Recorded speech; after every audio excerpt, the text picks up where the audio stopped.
From downtown Detroit, Local 4 News at 11 starts now. Police believe she was murdered by a serial killer in Detroit. Tonight, her family reveals their connection to the suspect. It's a problem across the entire state, and tonight we're learning just how much money one county says it needs to finally fix the roads. We begin downriver, where the manhunt for a murder suspect ends with a townhome on fire. Good evening. That standoff involved a barricaded man wanted out of Detroit. Police tracked him down to a townhome in Taylor. Tim Pamplin was there with the night cam on the scene. Tim? Quite a dramatic evening here at the Heritage Glen Townhouses. That's at Wick and Pelham in Taylor. Detroit Police SWAT coming out after officers tried to make an arrest of a man wanted for a Memorial Day homicide. He barricaded himself in the home. Police negotiated with him, and he released 2 women and 2 young children. It then became a waiting game. When negotiations broke down, police lobbed in some tear gas. That forced the suspect to come to the front door here. We've blurred his face. He's not been charged yet, but he's got a white towel over his mouth. He's talking to police with a cell phone camera in his hand. He talks to officers for a few seconds, goes back inside the home. And then within about 20 seconds, fire erupts. Flames pouring out the front of this townhome. Officers dashing in, trying to get people out of the surrounding homes. One man here you see having to carry his dog out of his home. Meantime, that wanted man runs out back. Unbeknownst to him, SWAT team was standing there waiting. He's now in custody. Quite a wild scene tonight in Taylor with the night cam. Tim Pamplin, Local 4.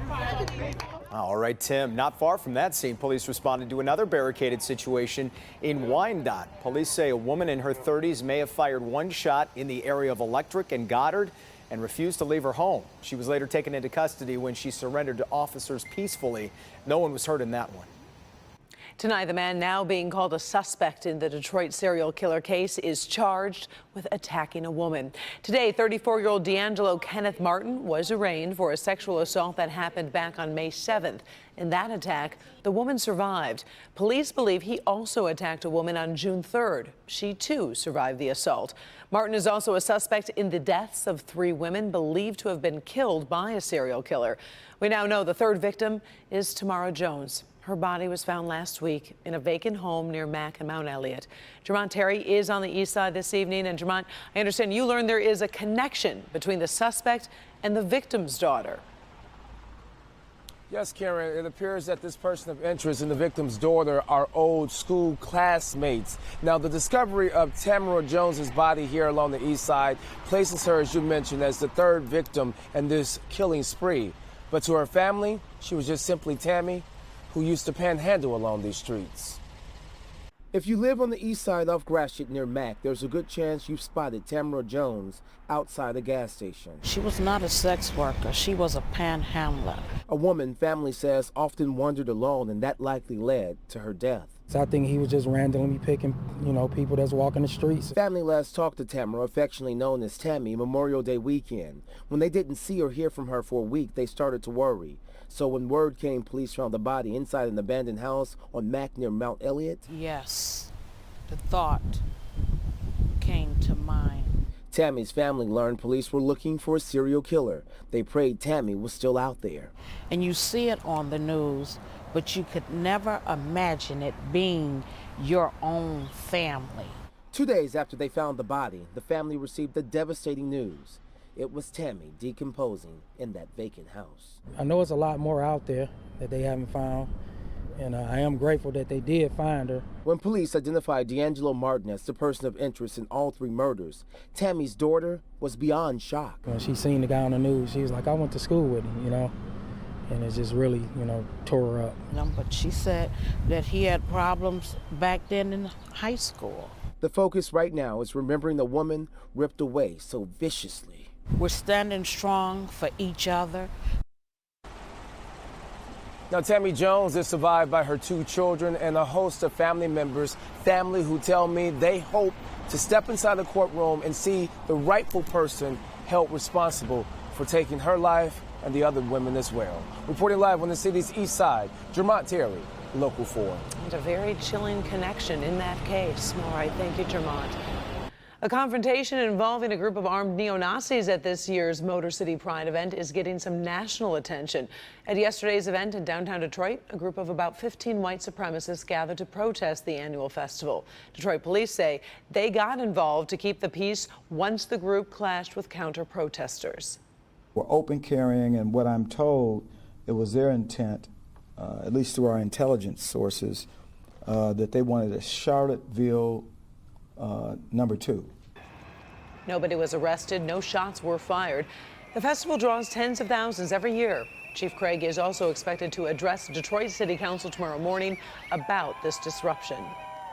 As construction season ramps up across Metro Detroit, tonight we're learning just how much money it's going to cost to fix the roads in Oakland County. Coco McAvoy joins us along the Northwestern Highway in Southfield. And the big question here, Coco, how much money are we talking? We're talking about $3 billion. And though it seems like there's a lot of construction going on in Oakland County, it's just not enough to get all of the roads in good condition. It's not hard to find a rough road in Oakland County, and there are a lot of reasons why. Well, Michigan's been underfunded in roads for decades. And Craig Bryson with the Oakland County Road Commission says it's taking a toll. We're paying a lot less than most other states and most other Great Lakes states in particular to maintain our roads, and it shows. Just look at the stats. In Oakland County, under the Road Commission's jurisdiction, only 16% of the roads are considered good, 62% are poor, and 23% are just okay.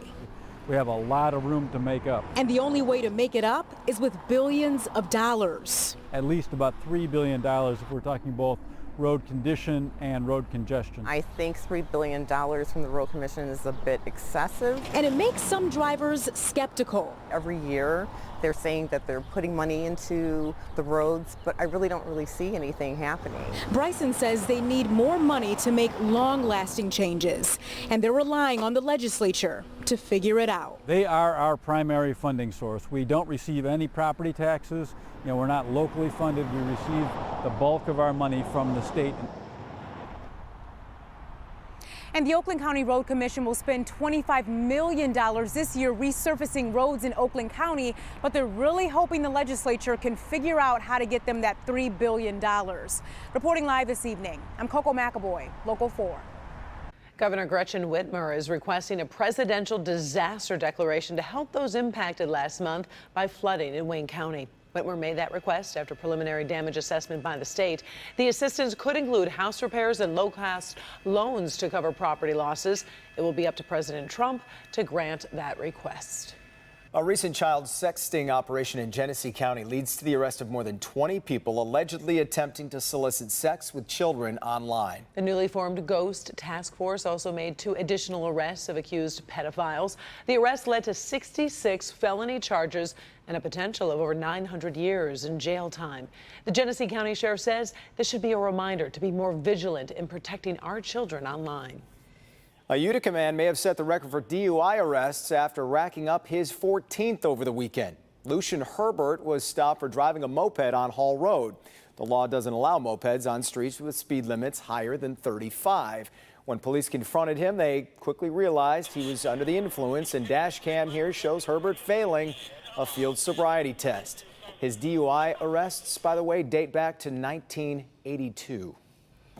The Department of Housing Development has approved the sale of the former Brewster Douglas housing projects to Bedrock Detroit. Now that deal paves the way for the $300 million proposed development plan that will feature housing, public spaces, and early learning center.